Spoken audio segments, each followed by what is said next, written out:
All right, guys, just a real quick video. This is an example of propagating food from the grocery store. That's a sweet potato vine, and I grow a lot of the Osaka purple Japanese sweet potato. That's not what this is. This is, I'm not even sure what the variety is. It might be a Bogard, but it's just a long, very smooth shaped, typical orange sweet potato that I bought as an organic sweet potato for about $1 from the grocery store. And I was making slips off it for use elsewhere. And I remembered that when I put my ponds in the first year, one of the only plants I could get at the time in the summer to start some plant activity was sweet potato. And I just buried them in some cracked rock and put them in a pot and set them on shelves in the pond. And they actually grew really well. They were actually an ornamental sweet potato vine that I got, a big basket for like $5 at Home Depot, and broke up into pieces and had a lot of vegetation just to get the ecology set off. So, when I built this, like I said, this will never be true aquaponics because we'll never have enough fish in here to actually provide all the nutrient that a nutrient demanding plant would need. This is more aquatics with an aquaponics feature for biological filtration.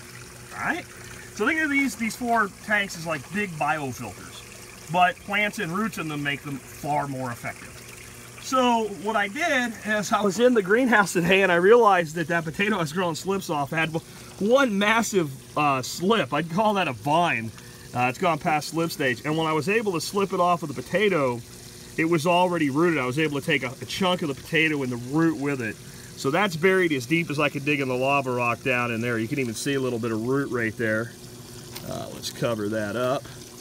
And then I just kind of trailed it along and buried it in a couple places. So these places where it's making contact with the wet rock, it should root. And then I got my jerry rig shade here. It's just a piece of tin and a couple buckets I was using to hold PVC fittings.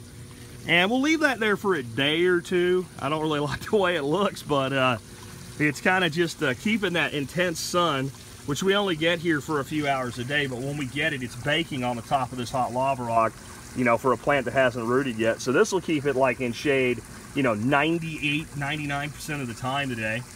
And I bet in a day or two, I'll be able to check down in here and we'll have little rootlets. And by the time we get there, we know those roots are established, we'll be in good shape. So again, this is just something out of the grocery store, Albertsons, I believe. And we're able to propagate food. Now, really great thing about sweet potato, and a lot of people that grow sweet potato don't know this. This is edible. This green part, the stems, especially the young stems, it kind of almost like eating like like a pea shoot or something.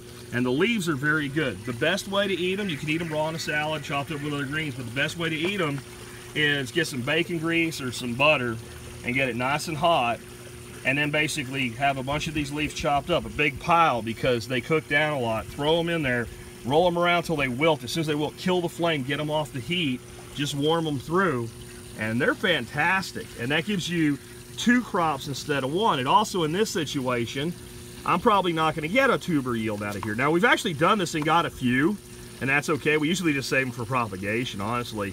But even if I don't, it doesn't really matter because I still have a leaf yield. And we eat these several times a week during the summer. And anyway, with all that, we'll catch up with you later.